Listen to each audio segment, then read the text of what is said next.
Hope you are doing good and well. And I hope you liked my previous video on the process improvement, scripting playlist, and my techno-functional badges. So today I came up with some new topic which is mainly concentrating on the two terms, which is BA and BPC. Working as a BPC, there's a lot of time many of my viewers, many of my friends reach out to me and want to know, Atul, what you do as a BA and BPC. Or I say that what type of questions has been asked in the interview, or what is the day-to-day routine, role and responsibility of a BA and BPC. So I tried to club a lot of things in this video and hope you are able to get something from this video. This is completely on my personal experience perspective, which I'm going to be sharing you in this particular video now. So let's proceed here. So the first part of the BA or BPC is beyond the three parameters. You have to be start, you have to be improve, and you have to be optimize. Start from the point 1.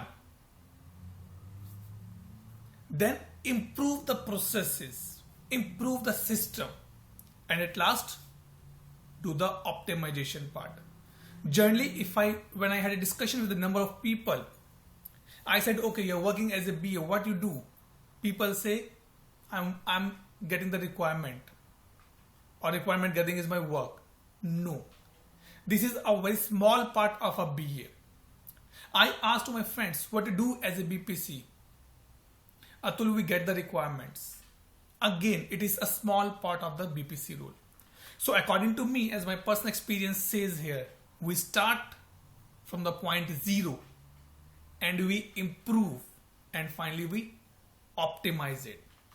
So here, few points I highlighted here as a BPC. Being a BPC, what is my core responsibility? So BPC is the front face of any of the customer. He is the one who interact with the customer day in, day out. And here the first part has been started for the BA or the BPC. I'll say it's a BPC. Let's not take a BA here. So the first part of BPC is to understand the customer problem statement. That is what they are using at point of time and what problem they are facing it.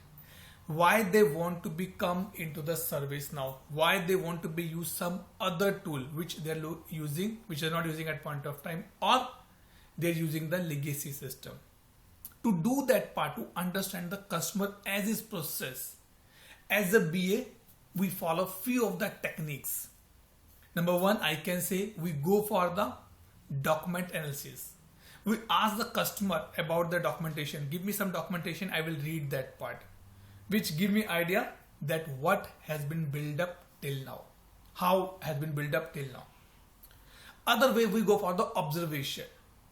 Sometime I as a BA participate in the customer meetings where I just worked as a silent listener. I just listen. That is the observation, one of the technique which is required from the BA. Another part, sometime I go for the interviews as well. If it's a big product launch, I go for the interviews with the different stakeholders just to understand their problem statement, because in a project there's a lot of people has a different thought process. So to do this part, we do a lot of things. Surveys are one of the option, interviews are one of the option, documentation is one of the option, and I can say the last part basically is your observation, one of the option you can use it here. Once as a BPC, I get the idea about the customer as his system, and I find out or I get the problem statement, then I go for the next step. Because to build any system, one thing is required, and that is called the data. And here I'm not talking about the data of the transactions. I'm talking about the foundation data. This is the another problem, or this is another question has been asked in the interview, that how you kick off the process, how you kick off the project. And generally I found this answer with the different interviews. Atul, I go for the workshop, I gather the requirement, and then we start. No. Without understanding the foundation data, you cannot build a system. This is a base. And foundation doesn't mean incident change problem. No. Foundation means to understand the customer user base, their groups, their location, their CIs, their CMDB structure, their CAGM structure, services, what they're selling, what they'll be operating, what they'll be maintaining. All the things come in the foundation data. Because I'm a BPC, I have to understand the foundation so that I can provide them a solution. The third point which come here is called the improve ServiceNow processes and ROI defines. This is a very critical part here, even though ROI is already defined by the pre-sales, that if you use the ServiceNow, you can get this much benefit. They used to the Foster or the customer success value, or the customer value format they use. It is available on the ServiceNow website very easily. You can go and check it. But as a BPC, I will identify that, okay, how many processes in the phase I have to be start. Is it only incident, change, problem, or it is a collaboration of the change and the case, incident or the case, portal and the catalog items kind of things. So this is the third part as a BPC I do to identify that what ServiceNow processes be applicable. This is very true. Yes, I agree that a lot of time when I took interview, people say, yes, Atul, I know that what processes, agree. But when you understand the problem statement, then you are able to find out a lot of more things, which is maybe part of your SOW, which you did not go through. So here the BPC do the ServiceNow process identification. Maybe customer is saying, I want to go for the release management. But after seeing their problem statements, I recommend, no, it's not release. It can be change management, can be work. Maybe you can go for the, you go for the agile as well. That's the part. And with this, you have to define the ROI. Basically, ROI here means that what benefit I am getting.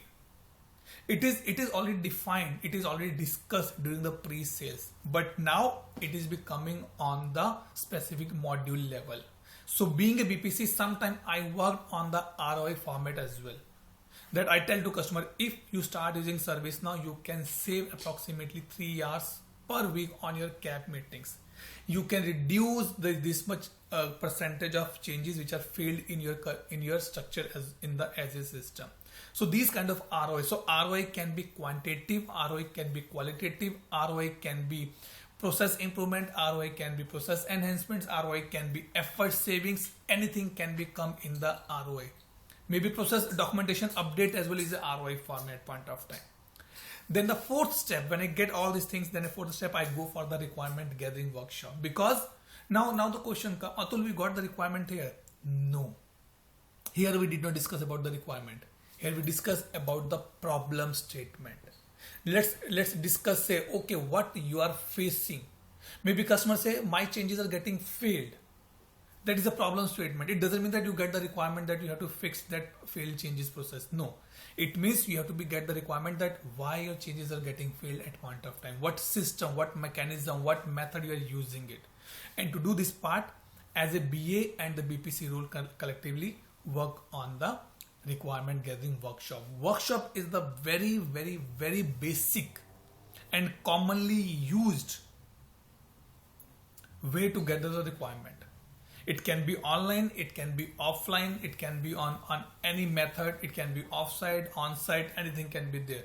But workshop has a specific structure. So as per the BA BOK, there is a proper mechanism has been given for the requirement gathering workshop. You have to understand your stakeholder. You have to understand, or you have to make an agenda. Then you have to go for the workshop part. Once you gather the requirement, then the fifth step come, plan for to be features, epics and stories. Customers say in the 5 days workshop, customers say, I want change management, that's all. But how this can be achieved? Now as a BA and BPC, you have to work together and you have to break down those particular requirement statement in the features, epics or stories. Here I'm specifically talking about the agile because nowadays this is a no company I'll say using the waterfall. Everybody is using the agile methodology here. So in this part, in the requirement gathering workshop, you have to be show the customer to the plan of 2B, that how it can become a 2B for you. Because when you are changing a tool, it is not changing a tool only for a company. It is changing the mindsets of the people. This is the very important point we have to be understand here. There's a lot of stakeholders who are against this development, who are against this change. So you have to be change their mindset as well. And to do that part, you have to be we have another step is that which is called the collaboration with the stakeholders. We discuss it later. Next, I come into the do risk assessment, decision and the milestones. As a BPC, it is your responsibility to define that what are the risks I am putting it here. Maybe I'm not getting the full support from the customer. I'm not getting the full support from the project. I'm not getting the full support from the customer documentation perspective. That's the risk I have to be highlight as a BPC. This is very much important point here. Because as a BPC, what do we think? Okay, my work is done. Process documentation done. I'm done. No. Until you will not highlight the risk. Do the risk assessment that if you did not follow this practice, you cannot get success. Let me give you the one real example. In one of my company where I was working, so customer says that I want my incident can be reopened even though they are in the closed state. I said it is not the best practice, not the ideal practice. They says, but I want. I try to be convinced with a number of facts, number of figures, number of thoughts, but they were not agree. Then at last, I put that into the risk register. Okay, if due to this, some KPIs get failed, some results get false, don't blame to my delivery team. Then the customer, after 1 month when we have a review, customer agree, no, we have to stop this practice and we have to go for the same method. So it is a safe side for you to do the risk assessment. Also, you have to be, as a BPC, we have to be define the decision and the milestones. Here the best practice which I follow, if as a BPC you are organizing any kind of a workshop, and if any people or if I say any stakeholder who are not able to participate due to some reason, and later on due to that particular person, if something getting changes, you have to make a decision very carefully. It is you who is driving this process, not the stakeholders. So you have to be define the decisions very carefully. Here I must say that a BPC or a BA have a good communication in the writing communication skill. It is a fact. And by every after meeting, I send a minutes immediately, the decisions immediately, that what decision has been done, what we had it, so that tomorrow nobody should able to blame or say that okay, it is not discussed, it was not agreed. And at last, in the same section, we have to define the milestones. Because we are in the agile methodology, so milestones play a very vital role. As a BPC, I never ever recommend going the big bang approach. I always try to go for the phase wise. Maybe sometime pilot run, soft go live, and then finally go for the core go live part here. But we have to be define the milestones very carefully in this part. In the next part, that is the collaboration with the stakeholders. It is very much important. This is one of the drawback in the waterfall, that once the requirement getting done, BA or BPC did not connect with the customer for a long time. But in the agile, this is must. Even though you have no story to be discussed, no feature to be discussed, but still put a meeting for 15 minutes, get understanding, get the feel that what they'll be using, how they'll be using, what their new expectation on that part, and tell them your updates on that front. This is the very much important point. And to do this part, I have a regular follow-up meetings with my stakeholders. Weekly meeting, I send update. Okay, we are going to be discuss these 2 points, 3 points. Sometimes no point is there, but sometimes we have a points that is required for this particular part. Okay, then the technical discussion and the participation. Here's the another core point which come into the picture. And generally this point has been picked up in the interview. Because nowadays the trend has been changed in the market. When you say I'm working as a BPC, then the companies or the organization expecting that you should be technical, helpful as well. In this case, if you want to be increase your technical knowledge better, you start working in the or participating in the technical discussions. So like what I do as a practice, before when I get the requirement, when I done the requirement gathering workshop, I try to build a high level technical design as per my understanding, and then I present the technical design and the particular requirement to my technical team to get their review. In this case, I am getting two benefits. Number one is that I am getting technically strong here. Number two, my area or my portfolio has been getting increased in the technical area as well.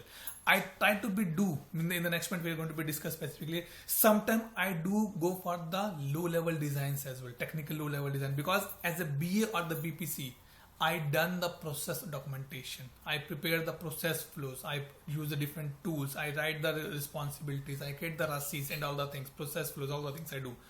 But this is not only one thing which you have to do. At point of time in the market, it is very much important to go for the technical discussions. Try to participate.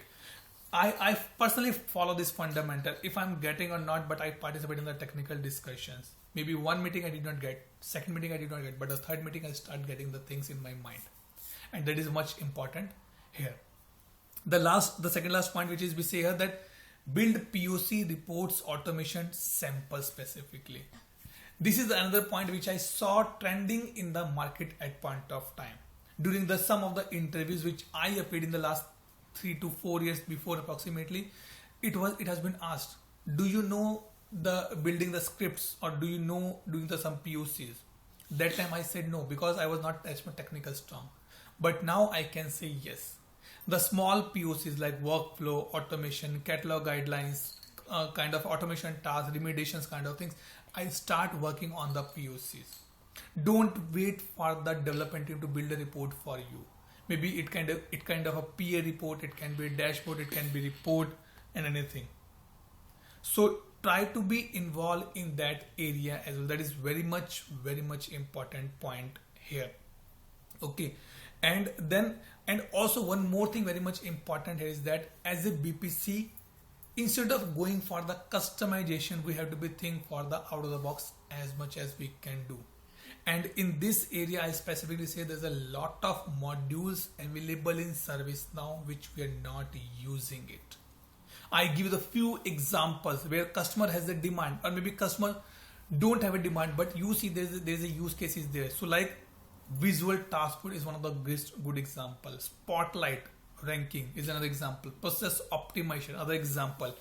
Then if you want to show the workflow kind of thing, you can use the flow designer, and there's a activities there. I can say the diagram is there, which is launched in the San Diego. So there's a lot of modules available like targeted communication, CAB workbench, major incident management module. Okay, there are a lot of out of the box functionality, or I can say these things available which you can use easily. And believe me, they don't require any kind of a license, or maybe minimum license or some minimum subscription is required. Okay, but the only point is that being a BPC, you should have an answer before you reach out to the technical team. That is the important point here. And at the last, the point we said testing, support, and the end user training. Maybe sometime you have to work for the end user training as well. And you have to be, I'm not saying that you have to do the testing. No, you have to be support to the testing team. And generally the project fail or take a lot of time because we as a BPC did not involve, we as a BA did not involve the testing team since the beginning.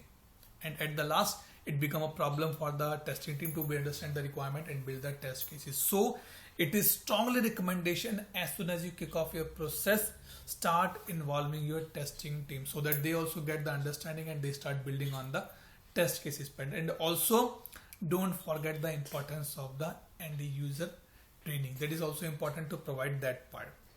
So now these are the 5, or I can say 10 points which is important from my perspective. What other than these things ServiceNow or the interview has been asked?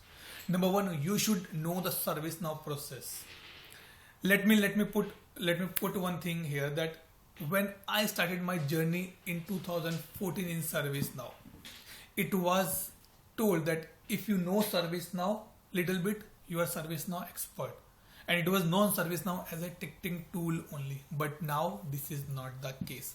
Today's ServiceNow is not a ticketing tool anywhere. It is a myth now. It become more than that. So if possible, I know that it is not possible for everybody to know everything in the ServiceNow, but being a BPC, we should know the basics, fundamentals of the every module. It start with the ITSM, then you can put the CSM, you can put the ITBM little bit on, you can put the GRC, SecOps kind of things, you can put it there. But you should know a little bit about these processes. This is very much important in the current scenario. Second point, which is important from the BPC or BA perspective, you should know the Agile Framework. Generally, it has been asked, do you as a BPC participate or you as a BA participate in the Scrum plannings or the sprint plannings? I said yes. How you estimate the stories, what method you do for estimation part, how you prioritize the story. So these are the things which I covered in my previous, I can say, videos on the BA part specifically. So we can do the prioritization basis on the need, maybe sometime on the effort, sometime on the value, and sometime on the urgency as well. So these are the few parameters I use. Again, this is from my personal experience. It can be different from your experience as well. The third point which is important is the understanding of the best practices. Best and good are the two different words. And whenever you say it's a best practice, you have to support that best practice with the facts and the figures. Sometimes it says why you don't, like I'll put one example, that one of my previous course or one of my previous of the assignment, customer says I want the manual approval in the change management. I as a BPC, I say no, I did not recommend it. Then the customer says, why you are saying no? I said, if I give you this option, it means you are not going to maintain your data in a proper manner. You're not going to do your data audits on the regular manner. Customer was agree, but then customer put a lot of different case on me. In that say, there's a few changes which required the different teams approval, who did not on any CI, who did not on any service. Like sometimes we need approval from the IT director. Sometimes we need approval from the finance. Sometimes we need approval from the legal team. Sometimes we need approval from some other teams as well. So in that cases, these things are be required. Then we have to put a strong process governance here. I'm again telling the governance is one of the important part here. Then you have to go for the governance part here. You can check my previous video on the ServiceNow process improvements, which talk about these things, that how you can improve, and governance is one of the part important in that particular things. And at last, there is a process optimization. Never ever think to build a best process in a first phase. This is my personal experience. If you try for the best, number one, you will delay it. Number two, you have to be compromised a lot of things. Maybe on the customization, maybe on the configuration, maybe on the efforts and all the things. And this is thing I learned from experience. Try to build a good and then go for the best. Because the good process give you the insights, give you the maturity things, give you the loopholes, and then you can go for the optimization and then become the best process for you. Okay. And now to summarize this point, number one, as a BPC, you know your starting point. From the day one, you should know that what point you're going to be start. Then identify and prioritize the opportunities. Which module, which customer, which requirement is important at a point of time. You have to be think from that perspective. And at last, decide on and design process improvement. Once you set up the processes, then you go and start deciding and designing the process improvements. It may be done with the regular audits, maybe process level audits, maybe on the ticketing level audits, maybe I can say quality audits, I can say here process improvements, process discussion, tool enablement kind of things, surveys, questionnaires, feedbacks kind of things. You can get the feedback from the different values, I can say customers, value streams kind of things, and you can go for the process improvement. So this is all about from the what I do as a BA and BPC from my personal experience. If you like this video, guys, please share it with your friends and colleagues, and please share your feedback in the comment section so that I can pick up those and do the things for you in the next video. Till the time, thank you so much. Have a nice day and take care.